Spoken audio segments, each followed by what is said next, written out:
Buenos días. Ayer hicimos una presentación y me olvidé de autopresentarme. Lo que no le voy a hacer ahora es eso. Soy Miguel Ernesto García Gutiérrez, delegado de la Asociación Hispanista R. Cavite, y esta es la segunda vez que vamos a hacer una presentación en Alcorcón. Bien. Entonces, lo primero, pues esto, y lo segundo, empezar con los agradecimientos. Un agradecimiento especial a don Oscar Pombo, porque por intermedio de él estamos teniendo esta oportunidad de hacernos conocidos en Alcorcón. Y le agradecemos, por supuesto, a su organización con la que trabaja.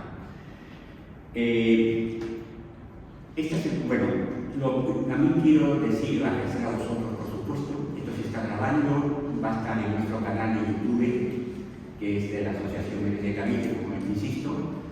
Lo primero que quisiera hacer es una presentación antes de presentar al ponente y de lo que va a presentar, que es una síntesis o resumen de su libro, que va a estar a la venta. Lo primero que quisiera es presentar la asociación para los que no nos conocen. Esta asociación de Cavite nace de un esfuerzo y trabajo a nivel civil. Su fin es fomentar la hispanidad, hacernos conocer nuestra historia compartida y potenciar nuestro idioma español por lo que dice simplemente nuestra Constitución. Aprovechando este tema del idioma español, deciros que el 23 de abril, pues, evidentemente es el día del idioma español, es el día en que, cosa del destino, Cervantes y el Inca Garcilaso de la Vega, pues vivieron el mismo día y el mismo año. Y por eso se celebra en la hispanidad el Día del Idioma Español. Bueno, vamos a continuar. ¿Qué acciones hacemos para poder hacer esta divulgación, nuestros objetivos? Pues ponencias como estas, mesas redondas, hacemos videoconferencias semanales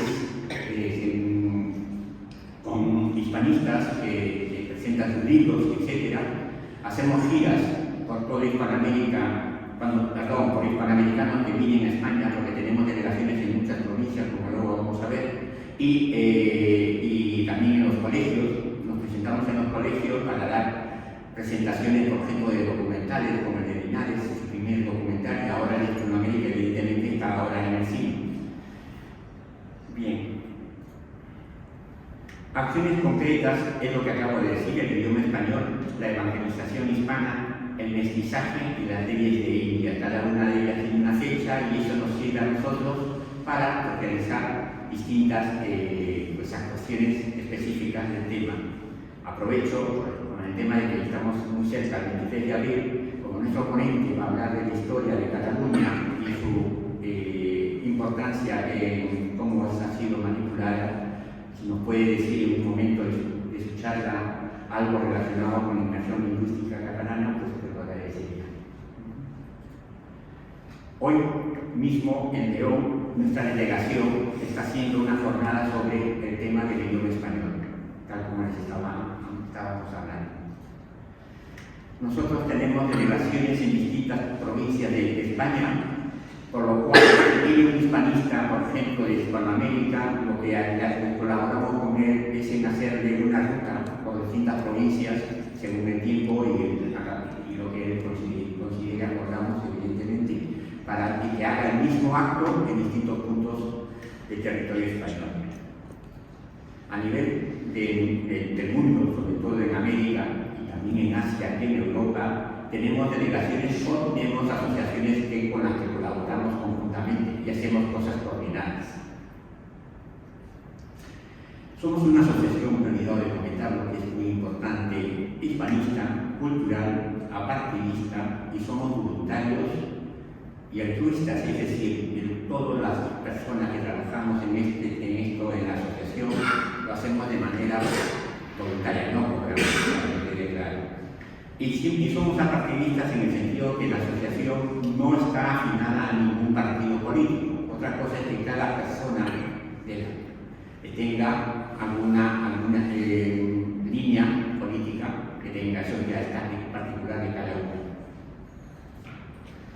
Para terminar esta pequeña presentación de la asociación, comentaros que hasta finales de febrero pues, nos han otorgado el premio de Foro España de la Solidaridad y del Progreso por la Hispanidad, por la Asociación Foro de España Cívica, el cual nos sentimos muy, pero muy contentos porque existen muchas asociaciones, fundaciones, organizaciones a nivel de toda la hispanidad, a nivel de asociaciones relacionadas con el mismo objetivo que el nuestro, pues nos han otorgado a nosotros, y por ese motivo quisiera presentar, ya con esto termino, relacionado con el tema de la fiscalidad de la presentación, y ya pasaría a hablar del ponente, un pequeño vídeo de la entrega del premio.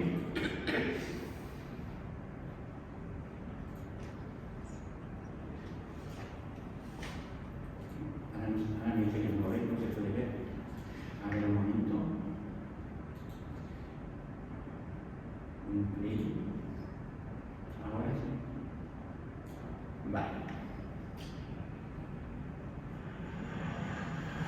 La Asociación Héroes de Cavite tiene como objetivo realizar actividades culturales como conferencias, publicaciones, y una intensa y original actividad en redes sociales que deben seguirla. El objetivo es fomentar el hispanismo y la historia compartida. El jurado de los premios Foro España opina así. La Asociación Héroes de Cavite, con su trabajo, nos ha ayudado a aprender de nuestra historia y a evitar los errores del pasado. Celebran la historia y la lengua española, porque son España, son hispanidad. Con sus actividades nos abren continuamente ventanas a la historia de España, defendiendo a nuestra patria contra la leyenda negra, que tanto daño ha hecho contra la imagen de España y la unidad cultural de los pueblos de América con ella. Premio a los valores de la hispanidad a la Asociación Héroes de Cavite. Recoge el premio a su presidente, Ángel Benzal. Entrega el embajador de España ante la ONU, don Inocencio Arias.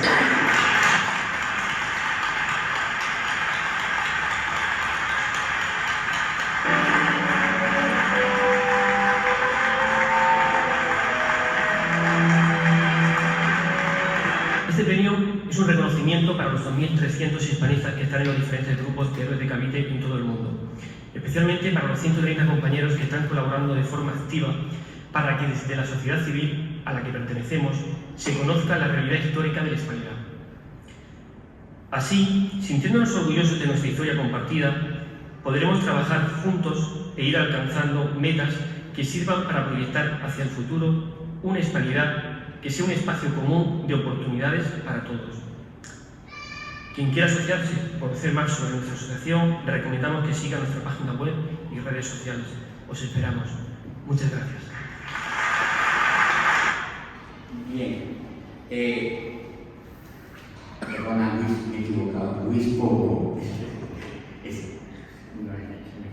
Bien, vamos a presentar al ponente, señor Óscar Uceda. Óscar Uceda Márquez es historiador, licenciado en Historia Contemporánea por la Universidad de Lérida, es miembro del Consejo Social de esta universidad y presidente de la Asociación de Historiadores de Cataluña, Antoni de Crumani. También es embajador de la marca Ejército por Lérida. Es autor de diversos libros sobre historia, como Cataluña, la historia que no fue, y La singular vida de Claudio López Bru, y varios artículos históricos. Conferenciante y colaborador con numerosas asociaciones culturales, medios de comunicación y universidades. Nosotros, como Asociación Héroes de Cavite, tenemos el privilegio de tenerlo no solamente aquí en Madrid, que ya ha hecho varias ponencias, sino también en otras ciudades, no solo en Cataluña, sino fuera de Cataluña y de Madrid. Su ponencia es un resumen, es un breve pincelada de su libro, que al final también creo que va a estar allí, si no, pues no se podrá comprar en profundidad, donde se puede comprar. No quiero terminar preparado a hablar de su ponencia, pero creo que es mejor darle la palabra a la directora. Muchas gracias. Muchas gracias.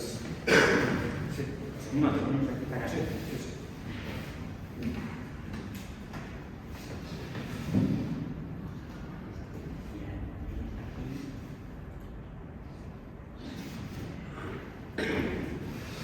Muchas gracias, Miguel. Iba a decir muchas gracias, Tocayo, pero no. Muchas gracias, Luis.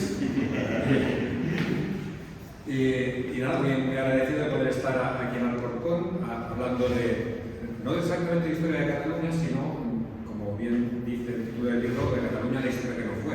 Una historia que se nos ha explicado, que no es lo que pasó realmente y no se nos ha explicado cómo pasó con una intencionalidad muy clara. Es una intencionalidad política. Una intencionalidad política con la voluntad o con la intención o con el objetivo final de hacer creer a los catalanes que no son españoles, en primer término, y después que los españoles son los enemigos de los catalanes. Por tanto, el estado natural de los catalanes es la separación del resto de los españoles. Por eso se busca, en una manipulación del pasado, una serie de agravios que hagan despertar sentimientos de antipatía entre los catalanes y los españoles y el resto de los españoles por cosas que no pasaron. De ahí el arte y la necesidad por parte del nacionalismo en general y del catalán en particular, el nacionalismo catalán en particular, de controlar el relato de la historia. La difusión de la historia, no solamente el relato, sino su difusión por todos los medios, tal y cual, tal como explicó en el libro. Voy a empezar con la presentación. A la izquierda. Aquí, esta es la portada del libro. Es un libro publicado por Espasa, es relativamente fácil de adquirir, está muy bien distribuido, en cualquier casa de libro, FNAC, Corte Inglés lo pueden encontrar, o en cualquier librería pueden pedirlo porque fácilmente se les da. Tiene una distribución muy eficaz, o sea, no tiene ningún problema para adquirirlo, y de hecho se ha movido bastante bien por toda España, por Amazon, aunque lleva relativamente poco tiempo en el mercado, lleva prácticamente desde octubre. Pero es que ahora es un tema que también está de moda por lo que está pasando, no sé si se han dado cuenta, que en plenas negociaciones por el gobierno, por la gobernabilidad de España, el tema de la historia de Cataluña se está utilizando como herramienta negociadora para pedir dinero. Lo último es la demanda por parte de Puigdemont de 500.000 millones de euros, una auténtica barbaridad de cifra, en concepto de deuda histórica, ¿no? Entonces, se quiere reclamar, se quiere justificar el pedir dinero al resto de los españoles porque se supone que hay una ocupación por parte del Estado español de Cataluña desde hace 3 siglos, ¿no? Entonces, el tema de la historia es muy importante porque es un tema que, si se fijan, ha estado presente en las declaraciones y en las negociaciones entre el Partido Político Socialista, en este caso, y el partido de Puigdemont a la hora de firmar sus acuerdos de gobernabilidad. Es decir, que es una herramienta que ellos consideran y saben y conocen que es de primer nivel, que es muy importante, pero que tradicionalmente por parte de la política española se han desentendido y no han sido capaces de ver el poder que tiene el control de la historia, más bien de una supuesta historia, por parte de un objetivo político como es el objetivo político separatista en este caso. Esta es la portada, como ya hemos visto antes, que han diseñado ellos de Cavite, con los cuales soy ya héroe de Cavite, lo que es el nuevo, sino que estoy pagando mi cuota, ya me he hecho socio. He podido difundir el libro, he estado en la tierra de mis abuelos. Yo soy catalán de 8 apellidos andaluces y he tenido el lujo de poder estar en Granada presentando el libro, en la tierra de mi padre. Tengo intención de ir a la tierra de mi madre, que es Málaga, a ver si en breve puedo, porque se han quejado los de Málaga de Cavite, que querían por ahí, pues no me voy a resistir mucho. Y mi intención es hablar un poquito de qué es lo que se está haciendo en Cataluña, porque en el fondo se está afectando a todos los españoles. Y además está dándome donde más me duele. A mí me encanta la historia, y la historia es el estudio de nuestra realidad, no de una irrealidad o una invención que además se está construyendo para crear la desafección entre la gente que yo quiero, ¿no? Entre mis compatriotas, entre mi familia, como también explicaré en el libro, lo explico también de forma más detallada. Es una confesión de esta pasión por la historia hace que yo entré a la facultad de la Universidad de Historia en el año 88 en Lérida, y entré siendo un chaval que había leído mucha historia, había leído mucho cómic de historia, quería ser historiador, y a través de estas lecturas de historia entró un chaval, como como decía, con 8 apellidos andaluces, siendo profundamente catalanista e independentista en la universidad. Yo quería y creía que la historia era la herramienta que iba a servir a mi país para liberarse de la ocupación española y del yugo español, porque pensaba que yo era diferente del resto de los españoles porque no había leído los libros de historia y creía que había habido un agravio, una ocupación, un maltrato por parte de España a los catalanes porque lo había leído en los libros de historia. Y con esa ideología entré a la universidad, y es precisamente la universidad donde tuve el privilegio y el lujo de contar con profesores de primer nivel que me enseñaron historia de verdad, que me enseñaron a despertar mi espíritu crítico, a no leer una fuente sino leer muchas, a dudar siempre, a plantearme cualquier análisis o investigación histórica como un niño de 3 años, preguntando siempre por qué, ¿no? Siempre dudando, y a partir de ahí hubo un proceso lento y doloroso de desafección hacia el independentismo, porque es algo que entra toca directamente al corazón, es algo muy sentido, y eso lo saben a la hora de establecer esas estrategias de control social, pues en un proceso larguísimo, al final pasé de ser independentista muy convencido a ser absolutamente lo contrario y a convertir prácticamente en una cruzada personal en luchar contra esto, luchar en favor de la historia, en favor de que se hable de verdadera historia, de historia objetiva académica, y en contra del uso malintencionado de la historia para precisamente enfrentar a la gente en vez de hacer exactamente lo contrario. O sea, en el peor de los escenarios es el que nos encontramos en cuanto a la historia se refiere en Cataluña. Esto es un vídeo, a ver si lo consigo localizar aquí en YouTube. Es Josep Pla, no sé si les suena este personaje que han visto antes en la pantalla, un famoso periodista.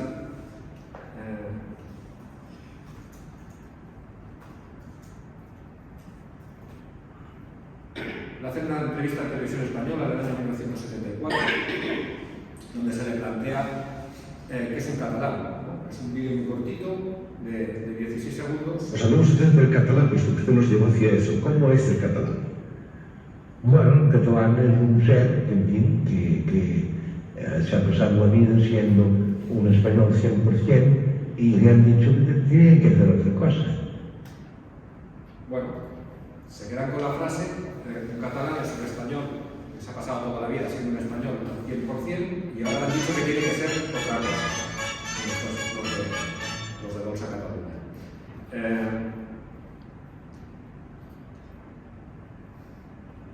Esta es la clave de todo. Esta es la clave de todo. Cuando surge el nacionalismo en Europa, surge sobre todo a raíz de la Revolución Francesa, el nacionalismo moderno, los sentimientos de exaltación patriótica y nacional, también surgen y nacen en España y también surgen y nacen en Cataluña. Y nacen en una coyuntura muy particular en el contexto del 1808, del 2 de mayo madrileño, del alzamiento del pueblo español en contra de la ocupación francesa. Es ahí cuando se empieza a forjar la nación moderna, el concepto de nación moderna como nación soberana de su propio Estado. En Cataluña también nace este sentimiento nacionalista y patriótico y nace siendo profundamente español.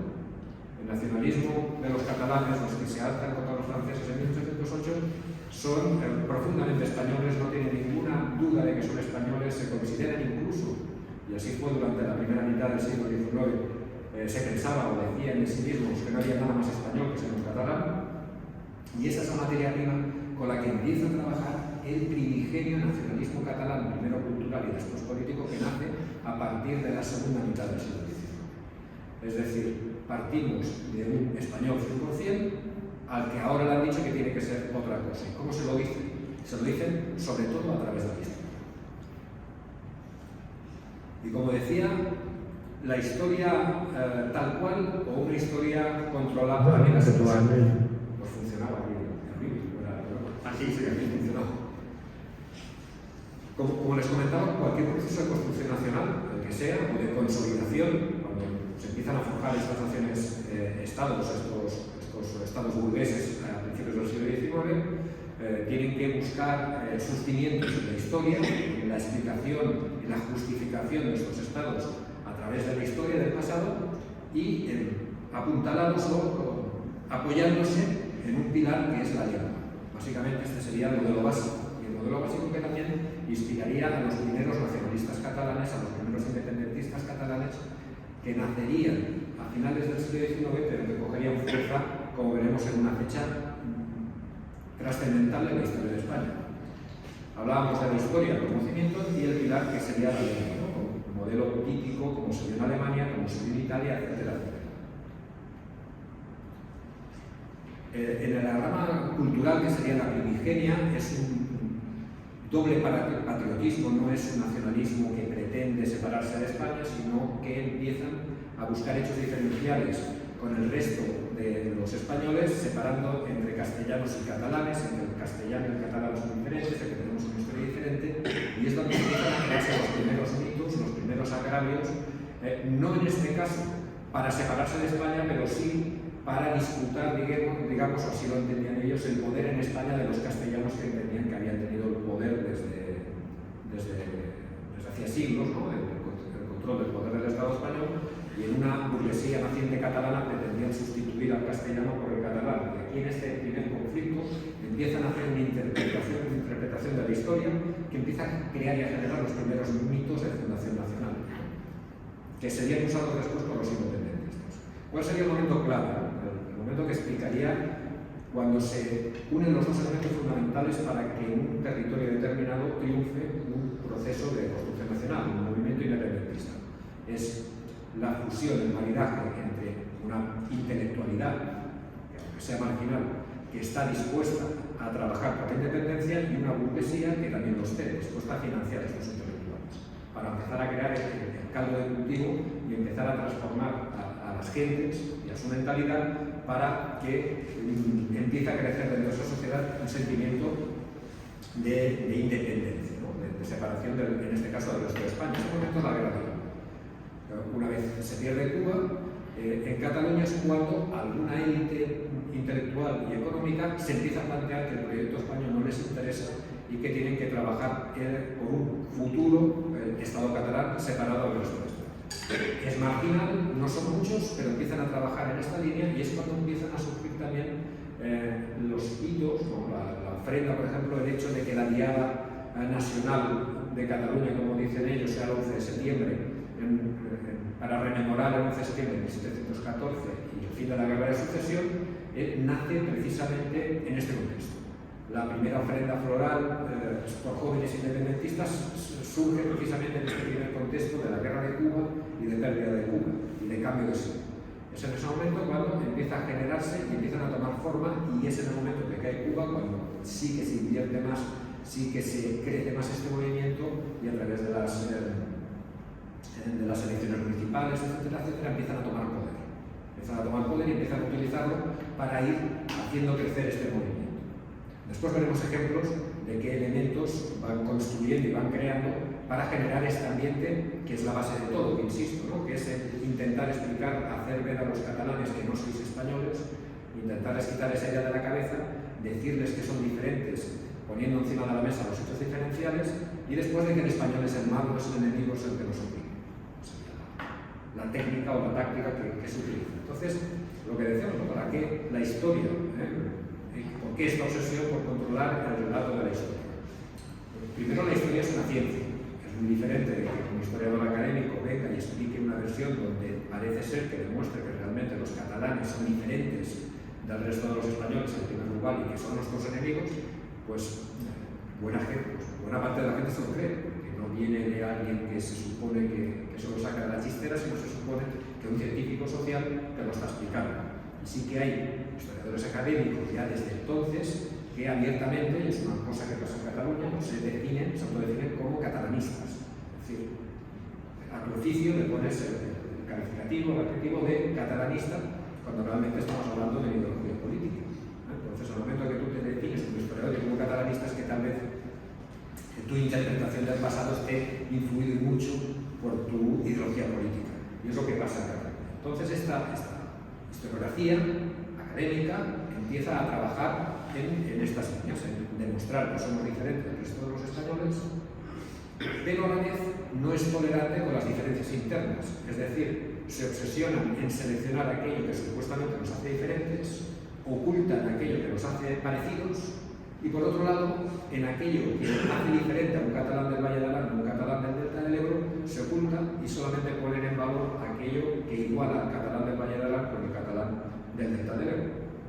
decir, este doble juego para justificar este futuro Estado.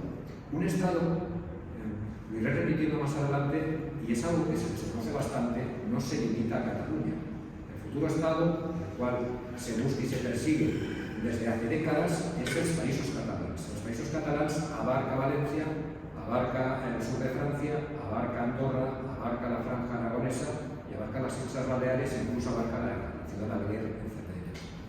Es decir, el planteamiento político que tienen no estarán satisfechos hasta que se reconstruya, según su manera de ver las cosas, este país que nunca ha existido. O sea, van a reconstruir una idea que surge precisamente de un historiador valenciano, de un literato valenciano, en 1962, de Joan Fuster, ¿no? Que es el que inventa el término este de Països Catalans. Pero ese es el objetivo político, y como veremos es un objetivo político que viene perfectamente delimitado, estudiado, preparado y con una estrategia perfectamente definida detrás. Pongo aquí la imagen de los Famóvil porque, bueno, yo soy muy viejo ya y es Famóvil, ahora los Playmobil, porque sería, además gusta mucho en el independentismo catalán que va a mandar un Playmobil al espacio, ¿no? En un cohete. Es algo que representa mucho y lo utilizan mucho en sus campañas publicitarias, y es curioso porque son todos iguales, con pequeñas diferencias, pero el Playmobil es un muñeco que prácticamente es bastante soso, pues es un momento, casi podemos decir que es el símbolo de lo que ellos buscan en cuanto a su unidad nacional, ¿no? Ellos hablan de una lengua, de una cultura, terminología que les puede sonar del pasado porque es atípica de los nacionalismos más extremos, pero es el modelo catalán.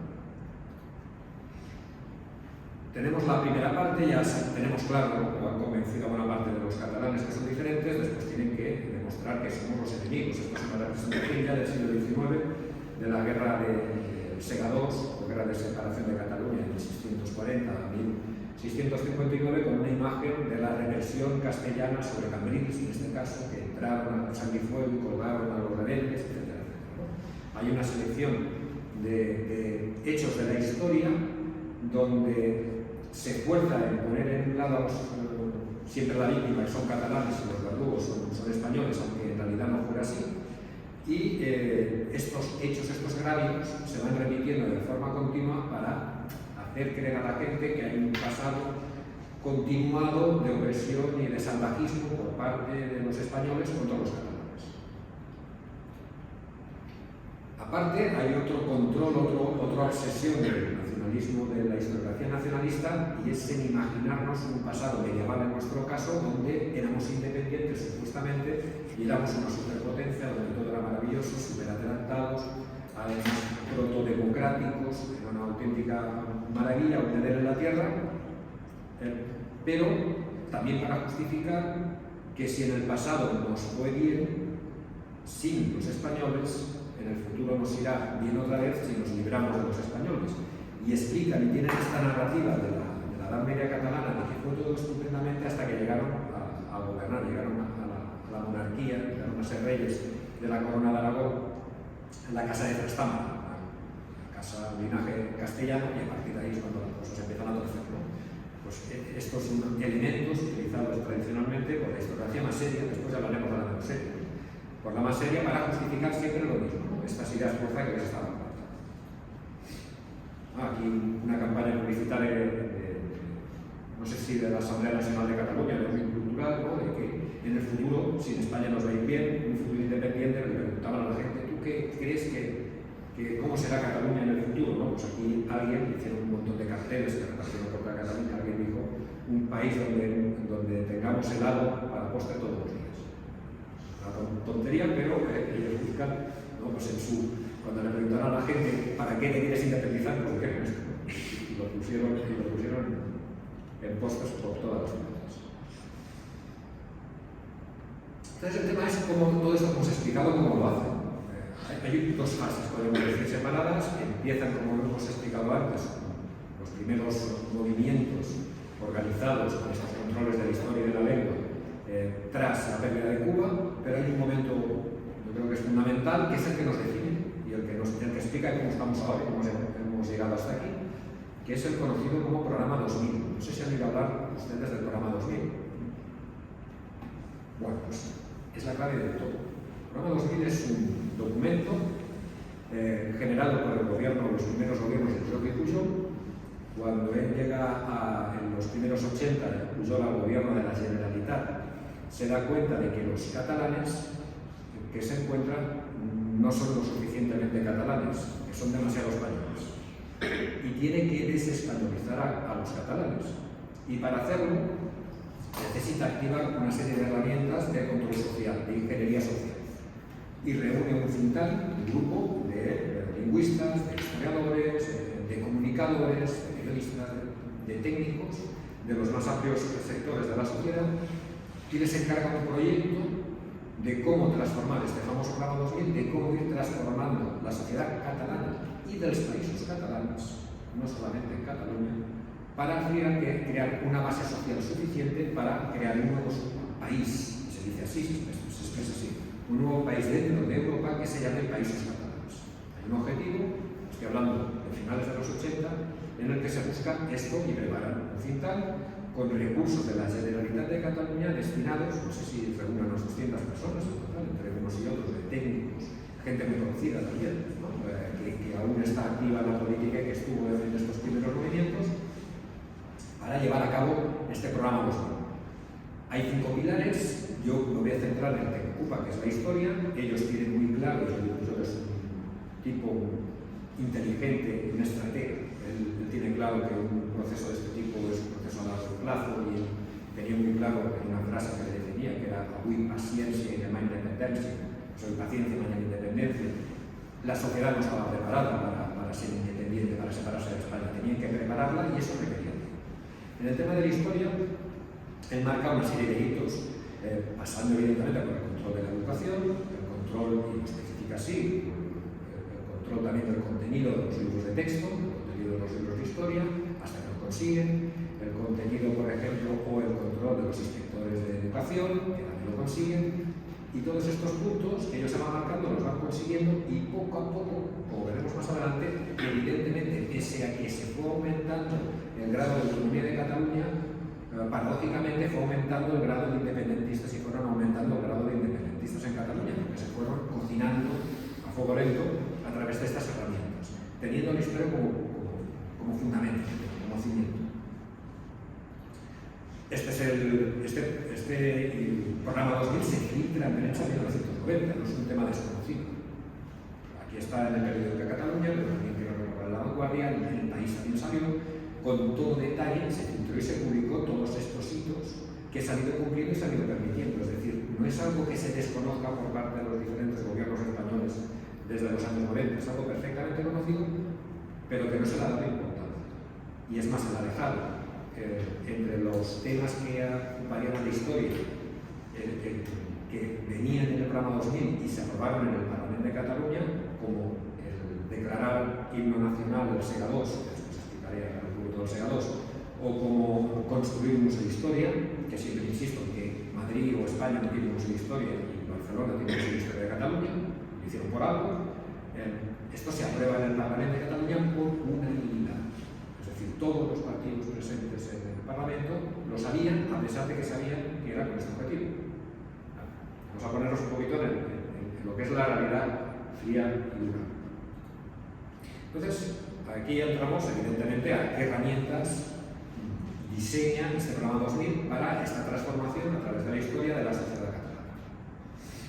Hablamos del Museo de Historia. El Museo de Historia de Cataluña es un museo espectacular, muy bien situado al lado del puerto de Barcelona, moderno.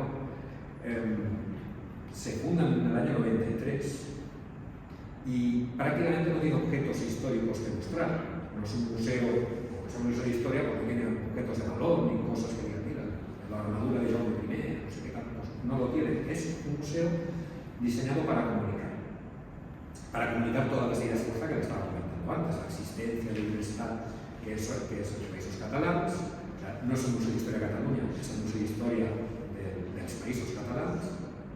Esta es la primera, y después os pondré un ejemplo, y que después hay una larguísima historia, el primero de una Cataluña pretérita, primera nación en construirse del mundo, la primera en tener una democracia, la primera en todo, y que fue sometida por la fuerza por los españoles.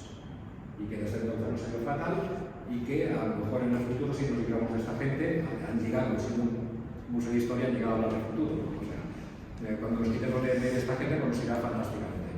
Entonces, ven aquí el interior, es muy interactivo, para todos los niños en edad escolar tienen que pasar por este museo, tienen que visitarlo, es una visita guiada que estuvimos escuchándola y grabándola, y tenemos que ver a los profesores cómo la están explicando, pues hacían muy bien su labor, si su labor era adoctrinar, en el caso que yo escuché, y que la verdad te puedes poner una armadura y subir a un caballo, si eres un chaval, te lo pasas bien, y además comunican muy bien y salen totalmente convencidos de lo que quieren y de los sentimientos que quieren despertar en ti a través de algo que supone que es ciencia histórica. Este es el primer panel, lo pongo siempre como ejemplo porque nada más entras en la prehistoria y dirán ustedes, bueno, prehistoria, cómo van a tocar, cómo van a utilizar la prehistoria para hablar de nacionalismo catalán, de política y tal. Pues aquí es un ejemplo de la cueva del Aragó, en Tauteúll, Rosselló. Tauteúll es un pueblo de la provincia de Lérida, Rosselló es otro pueblo de la provincia de Lérida, pero no se refiere a un yacimiento a la provincia de Lérida, donde dice que hay un homínido de hace 450.000 años. Está hablando del sur de Francia, de Rosselló.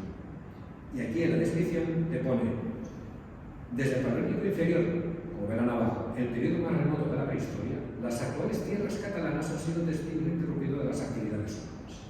Es decir, te están diciendo que en las actuales tierras catalanas está Tauteúll en Francia. ¿No? Primera fuerza, el meterte que sí, políticamente no, pero que ellos Cataluña.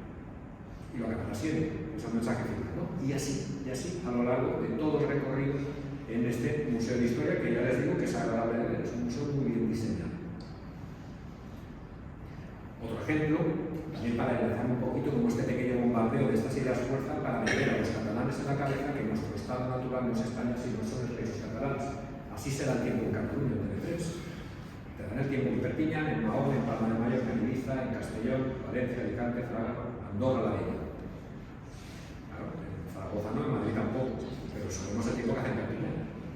¿Por qué? Porque es de los países catalanes, porque es nuestro estado natural, que aún no existe, bueno, ya existirá.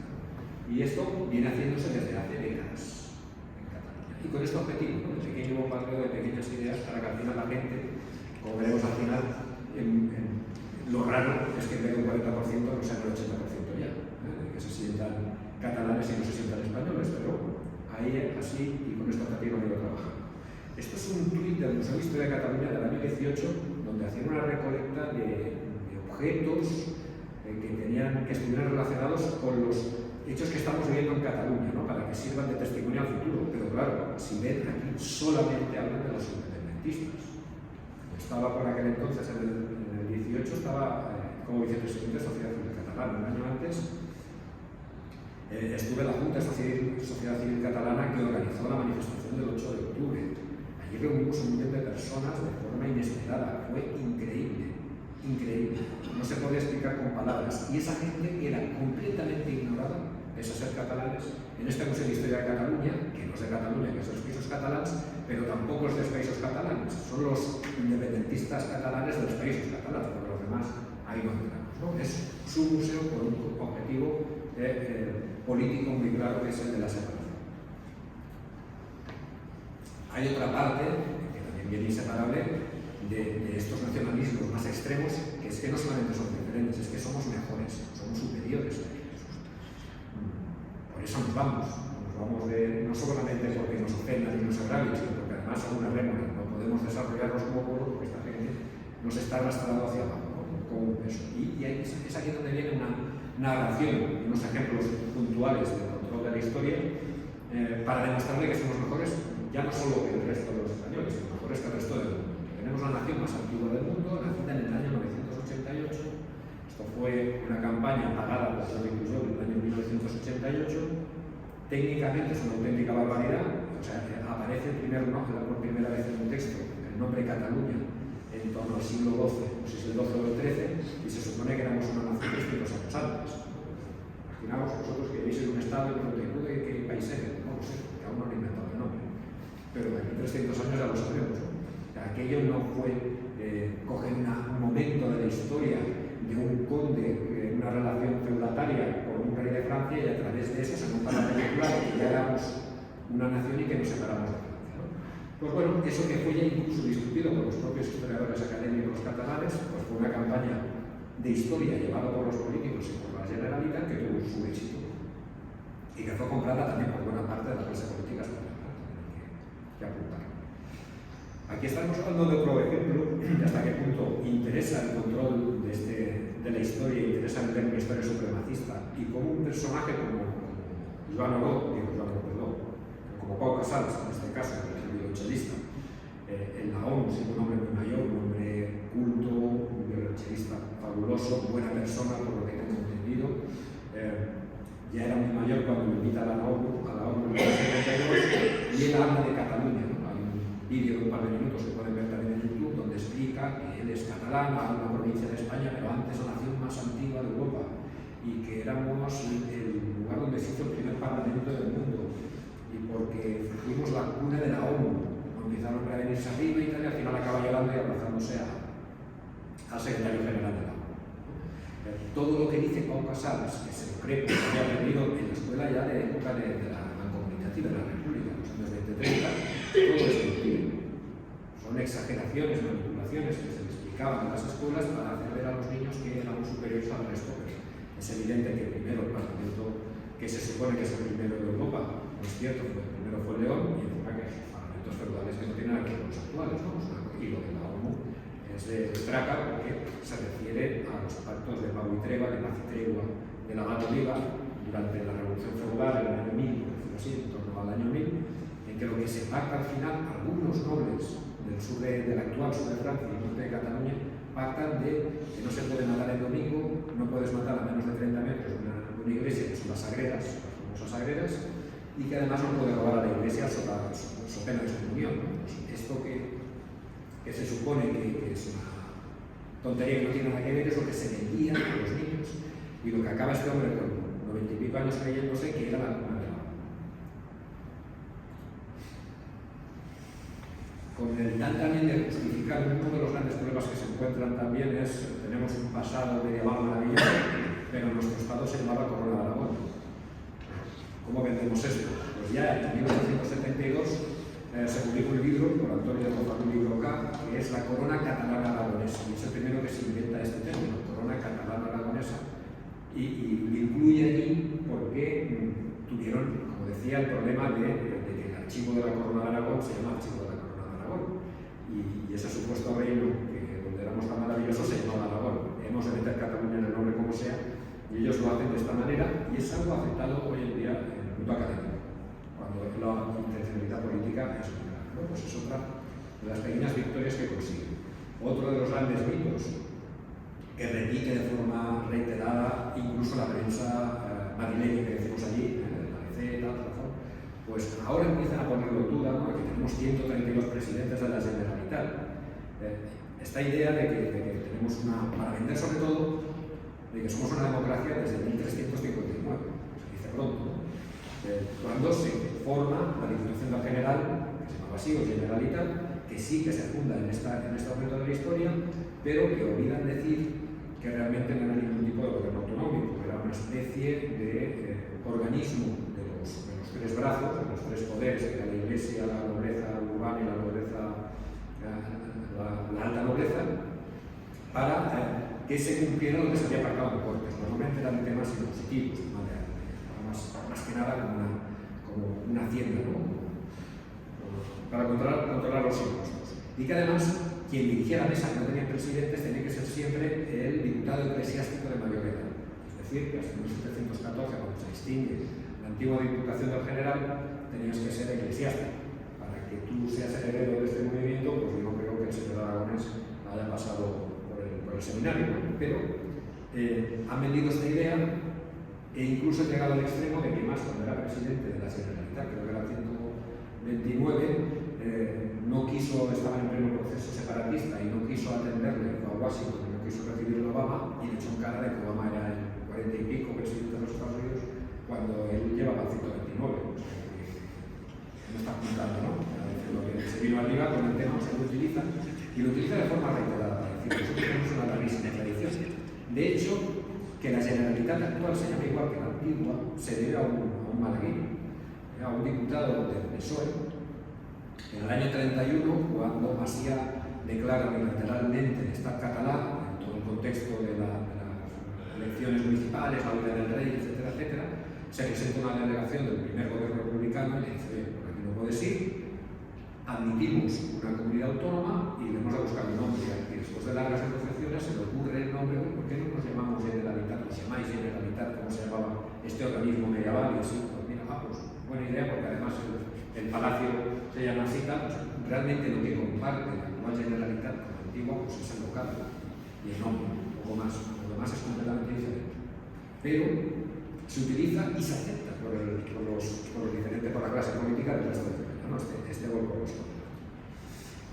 Más mitos, los toros de Cataluña, que también, y esto se llama mucho en redes sociales, pero también los políticos catalanes lo tienen muy claro.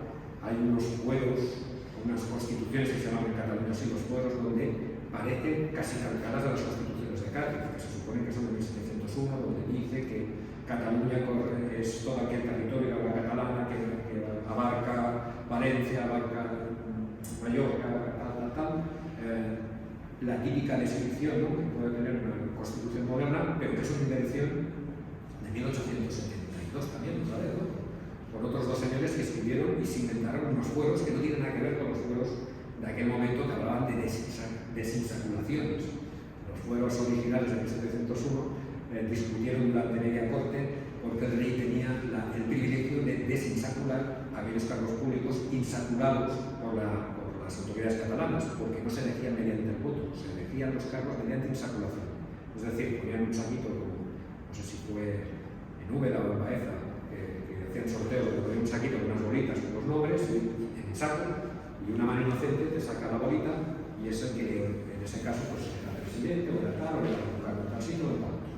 Pues el método de elección era por insaculación, y en el saco, evidentemente, apenas podía optar a entrar en ese saco una parte mínima de la población. Estamos hablando del antiguo régimen, solamente las clases privilegiadas. Más cosas, ¿no?, que a lo mejor les sorprende, si han estado en Barcelona, el barrio gótico de Barcelona, no sé si han estado en Barcelona, les habrá encantado, no es gótico, tiene apenas 100 años. El barrio gótico, el famoso Arco del Obispo, se construye de nuevo, no existió jamás, se construye de nuevo y lo diseñan en el año 27-28, si no recuerdo mal, 1927-1928. Turismo de Barcelona, al cabo de 3 o 4 años, ya sacaba postales diciendo el antiguo, el puente del obispo, era como si fuera antiguo.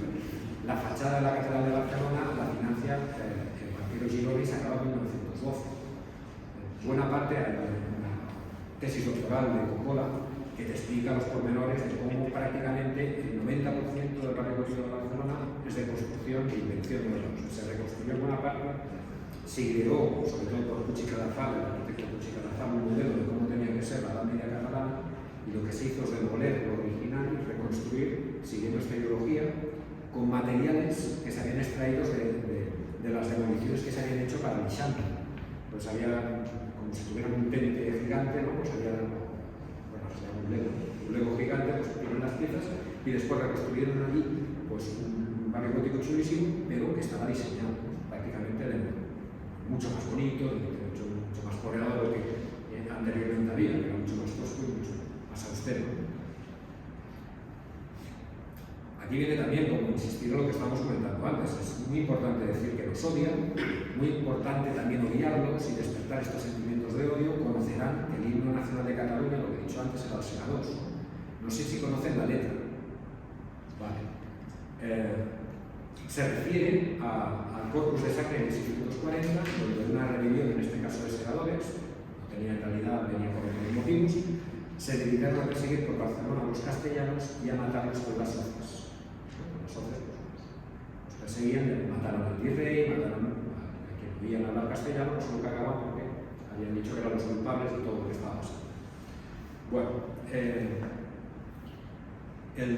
la canción, o este himno, dice: Cataluña triunfante volverá a ser rica y plena. Estábamos hablando antes de qué es lo que se busca. El himno nacional de Cataluña, que se canta oficialmente, Cataluña triunfante volverá a ser rica y plena. Echemos atrás a esta gente tan ufana y tan soberbia, os refiero a ustedes. Echemos a los castellanos, a los españoles, hemos echado atrás a esta gente ufana y tan soberbia. Buen golpe de defensores de la tierra.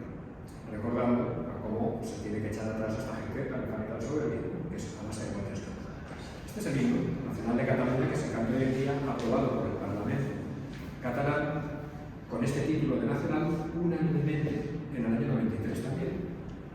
Se permite, se aprueba con un himno que ya en su momento, porque el himno no es antiguo, aunque dicen que es antiguo, la letra realmente se acaba de generar en el año 1899, un año después del Cuba, curiosamente, que la mueve mucho del orfeo catalán y que en su momento también en prensa pues, fue un escándalo porque evidentemente la carga política y xenófoba, incluso hispanófoba o castellanófoba que tenía era evidente, ¿no? Entonces despertó incluso iba a ser prohibida no porque fuera catalán sino por el contenido del texto, ¿no?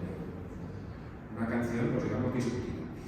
Y que realmente es aquí donde viene el toque irónico, sí que la canción en sí, la música, venía de una antigua canción de sigla catalana, que cantaban los segadores, que se conservan los textos, y que era una canción erótica. Una canción de sigla, una canción erótica que hablaba pues, del romance, digamos, entre un joven segador con la dueña de la finca, ¿no? Erótica, subidita de todo. Porque aquello se va arrancando y se va viniendo arriba, la canción es bastante bien, es muy divertida. Es muy divertida. Pues esta canción erótica, inocente, que era en realidad la que se cantaba en la siega, la transforma. Es divertido porque era mucho más rápida la original y lo que hacen es ralentizarla para que quede más solemne y le cambian la letra y empiezan a difundirla a través de Orfeo Català, que sería una de las herramientas también de construcción nacional. El Palau de la Música, pues los Millet ya salían de ahí, la familia Millet, que después acabarían con la mano en la caja de la carta, pues los primeros Millet ya estaban en este Orfeo Català de finales del 19 y serían los que crean estos segados que acabarían cuajando. Y ahora se acepta con total naturalidad y a mí me parece curioso. Más temas de agravio, por ejemplo, antes hemos visto a los señores colgados, esto se refiere a mi ciudad, yo soy de Lérida, esto es en el Rosé, un convento, 1607, entran los borbónicos en la ciudad a sangre y fuego, se encuentran a 700 mujeres, niños y ancianos en el convento y aquí lo ven como en Matarile, se los cargan a todos.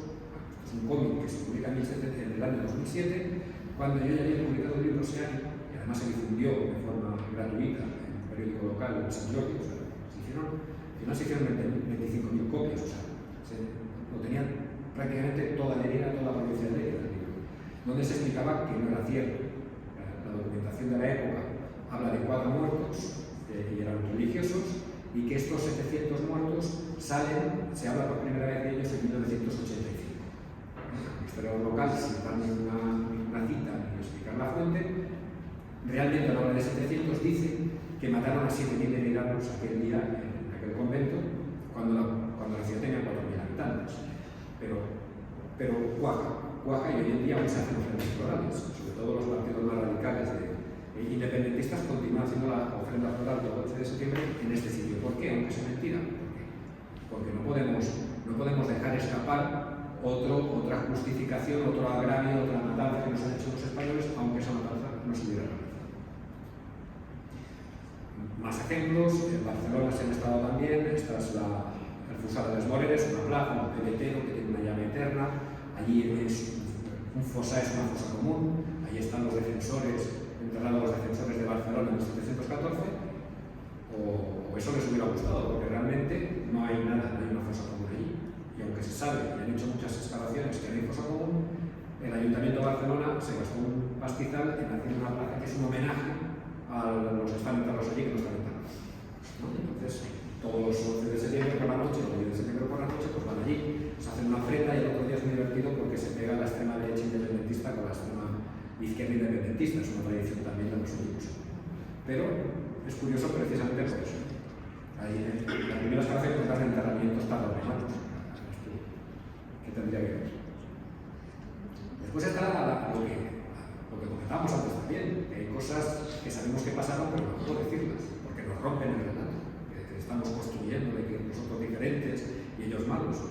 Y hay cosas, y aquí os voy a poner unos poquitos ejemplos. Aquí tienen a Casanovas, que hace la ofrenda floral todos los 11 de septiembre, aparte que el personaje es muy manipulado, que han dicho, este señor no era independentista ni de lejos, además murió 30 años después y el rey le perdonó, estuvo trabajando como abogado hasta que se murió en 1743.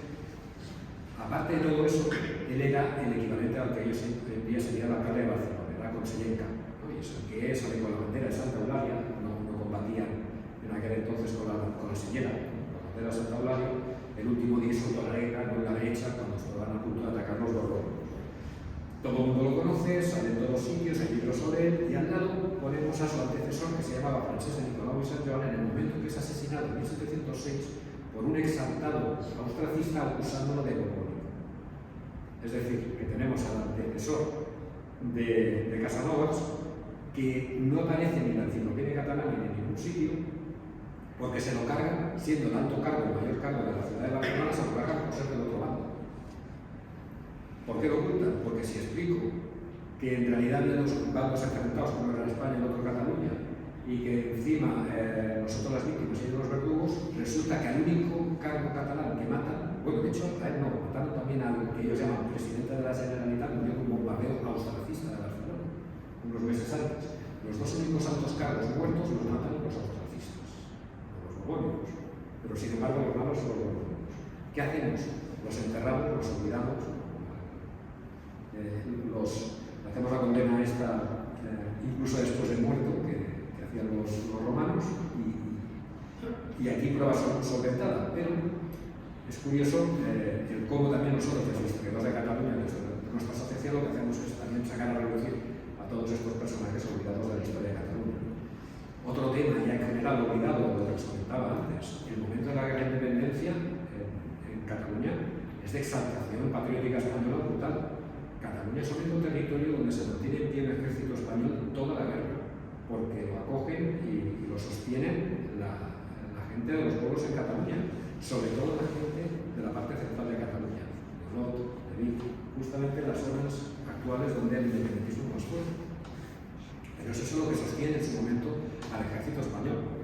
Si dedica el Museo de Historia, antes les he puesto un ejemplo, si dedica el Museo de Historia salas y salas enteras a hablar de la guerra de sucesión, de la guerra del Sega II, y también escogiendo muy bien de lo que dicen y ocultando lo otro, solamente dedican este panelito tan pequeño a la guerra de la independencia, que fue durísima, durísima, durísima, y habrán ido a hablar de los sitios de Gerona, habrán ido a hablar de muchos episodios de las batallas del Ebro, pero aquí no se habla, aquí dejan este pequeño pincelada y pasamos rápidamente, no vaya a ser que se entretengan los niños en una parte de la historia que no nos interesa.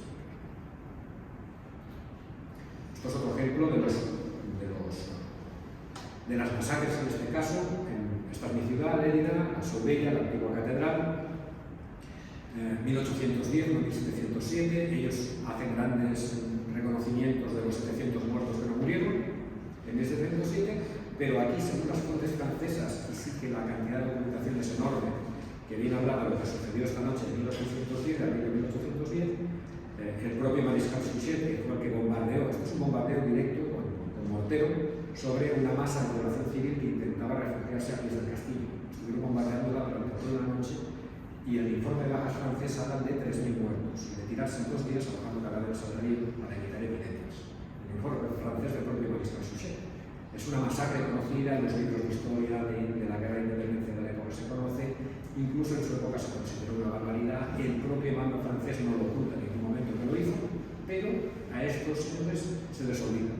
¿Por qué? Porque se supone que es una época, una parte de la historia de Lérida, en mi ciudad, donde eran demasiado españoles estos catalanes y mejor no hablar de ellos. Es decir, lo apartan y no se hace ningún tipo de ofrenda de homenaje. Lo hicimos nosotros como asociación el año pasado, una pequeña ofrenda floral a los pies del castillo en memoria de estas víctimas. Pero les interesa no hablar de ello. Entonces, ya para acabar, ¿para qué? ¿Por qué? Bueno, pues dando siempre vueltas sobre lo mismo, pero es evidente que hay una intención. Lo hemos apuntado antes, cuando yo era independentista en el año 88, apenas éramos 4 gatos, éramos un 3 o 4%, totalmente marginales. Miren después cómo va creciendo. Los momentos álgidos, desde el año 13-14, se llegó al 48%.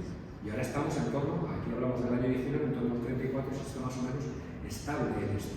En un momento de la historia, insisto, en que se le ha dado a Cataluña más autonomía. Cada año se le va otorgando y se le va dando más autonomía. Y sin embargo, pese a esto, el crecimiento separatista crece. ¿Por qué? Porque es lo que se está cultivando. Se está trabajando en esa línea. Y eso es lo que se está trabajando ahora mismo en Cataluña. A tiempo real, y no solamente en Cataluña, sino que en el sur de Francia se está trabajando en esta línea, en Valencia, donde se está poniendo muchísimo dinero, donde se pagan escuelas, donde se pagan guarderías, donde se está trabajando para esta construcción de los países catalanes, y lo están haciendo a base de una estrategia, un proyecto, dinero público de todos los españoles que se están utilizando para esto, o la permisividad de todos los gobiernos españoles a la fecha, también se debe decir, ¿no? Pero que si hemos llegado a este punto no es fruto de la casualidad, es algo que se ha buscado y que están consiguiendo, aunque no del todo. Después hablamos un poquito de esperanza, ¿no? Esto es lo que ellos quieren, ¿no? Importante, que me gustaría también que les quedara grabado, ¿no? Que no estamos hablando de la independencia de Cataluña, no se van a quedar parados ahí, va todo lo demás. No se piense ni por un momento que dicen, bueno, ya somos independientes y ahora vamos a molestar a esta gente. Va a haber tres fases. La primera, Cataluña. La segunda, la reconstrucción de todo el espacio ocupado por los españoles y franceses y reconstrucción de estos países catalanes. Y una vez se haya pasado esta segunda fase, la reclamación de la deuda. O sea, que les va a tocar pagar. Eso es lo que ellos pedirán, ¿no? Ese es el proyecto que tienen en mente, ¿no? O sea, independencia de Cataluña, después nos comemos prácticamente el 40% de España y después ustedes tienen que pagar la fiesta porque evidentemente eso es muy difícil de sostener económicamente, pero también lo tenían previsto y por lo que parece tampoco está saliendo del todo, ¿no? Y para acabar, aquí pongo la escena, he escogido esta, había varias, la presentación de los tiburones, ¿no? Que están aquí acechando, hasta cierto punto es verdad, aunque hay atisbos de esperanza. Primero que esto, bueno, hay gente, la Asociación de Cavite pues, es consciente, yo me muevo en un grupo asociativo en Cataluña y hay mucha gente consciente, se puede comenzar a dar la vuelta, pero es comenzar desde un punto de vista primero teniendo claro lo que quieren, después teniendo claro que el camino que ellos han seguido es un camino que funciona y después intentar a trabajar en la línea contraria. Último, nota de esperanza de que a pesar de todo esto, a pesar de toda la inversión, a pesar de ser un plan magníficamente diseñado y ejecutado, están en el 34%, cuando deberían estar en el 80% de estas alturas. Es decir, por un lado, han aparecido los fenómenos que nos esperaban, que es la inmigración, y el otro fenómeno que ha aparecido en Cataluña, que son las redes sociales, como todo el mundo, las redes sociales. Ellos tenían muy claro que tenían que controlar los medios de comunicación y lo hacen de forma indirecta y directa. Los que son públicos, evidentemente los controlan al máximo, los privados los financian porque si no se vienen al agua y también los controlan totalmente para que puedan comunicar lo que a ellos les interesa. Pero han surgido las redes sociales que otorgan a la gente, facilitan a la gente vistas y visiones diferentes y pueden acceder a otro tipo de comunicación y eso les ha hecho daño. Sobre todo para los chavales. Que es curioso, hoy salía la noticia, ayer lo estábamos hablando, de los chavales, pues hoy salía la noticia que Mente Cultural ha encargado un informe y están preocupadísimos porque los jóvenes catalanes que están saliendo salen demasiado españoles y que hablan demasiado español y que eso es un problema.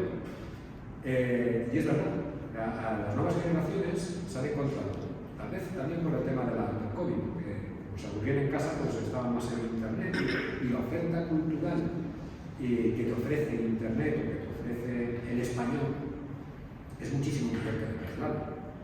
La catalana es muchísimo más limitada. Estás hablando también que te metes en chats, te metes en redes sociales y puedes contactar con Cavite, aunque estamos gente de toda Latinoamérica.